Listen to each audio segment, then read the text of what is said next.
আজ আমি টমেটো দিয়ে মসুর ডাল রান্না করেছি।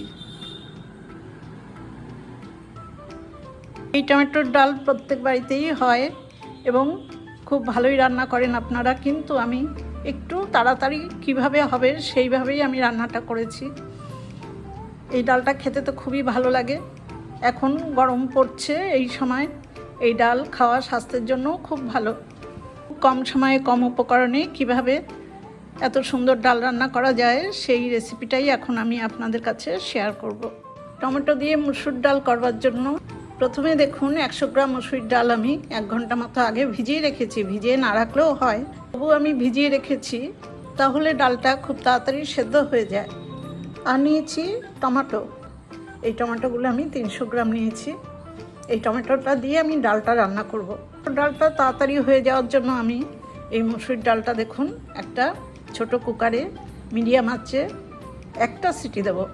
খুব বেশি সিটি দিয়ে আমি ডালটা বেশি গলিয়ে ফেলবো না, আর খুব কম পরিমাণে জল দেবো। মিডিয়াম আঁচে অল্প জলে আমি ডালটা একটা সিটি দিয়ে নিয়েছি কুকারে, ঢাকাটা খুলে দিয়েছি।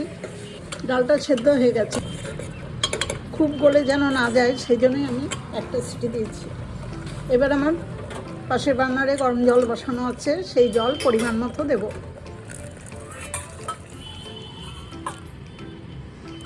টমেটো দিয়ে মসুর ডাল একটু পাতলাই খায়, সেই জন্য আমি দেখুন এইরকম পরিমাণে জল দিলাম।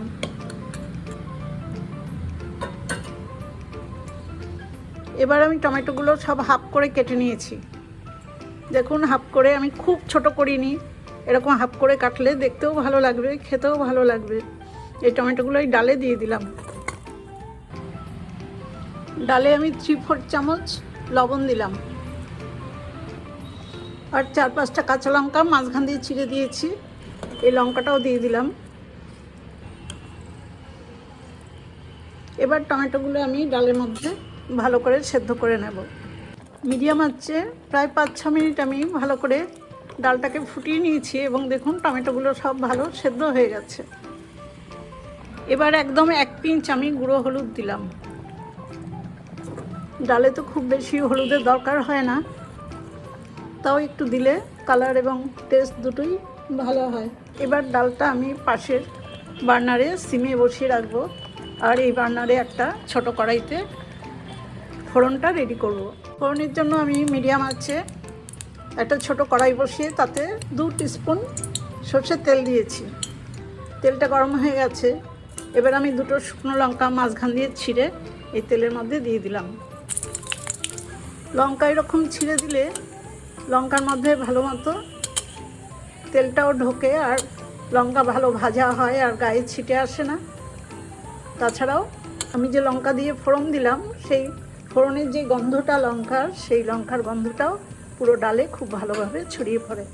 লঙ্কাটা ভাজা হয়ে গেছে, এবার 1 চা চামচ সর্ষে দিয়ে দিলাম।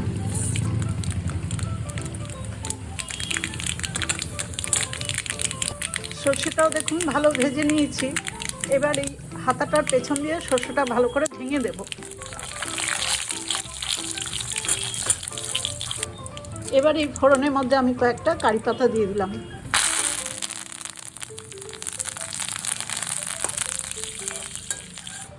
কারি পাতাটাও ভেজে নিয়েছি। এই কারি পাতা দেওয়ার জন্য দেখবেন ডালটা খেতে আরও ভালো লাগবে। এবার আমি এই ডালের মধ্যেই ফোড়নটা ঢেলে দেবো। দেখুন ফোড়নটা দিয়ে দিলাম।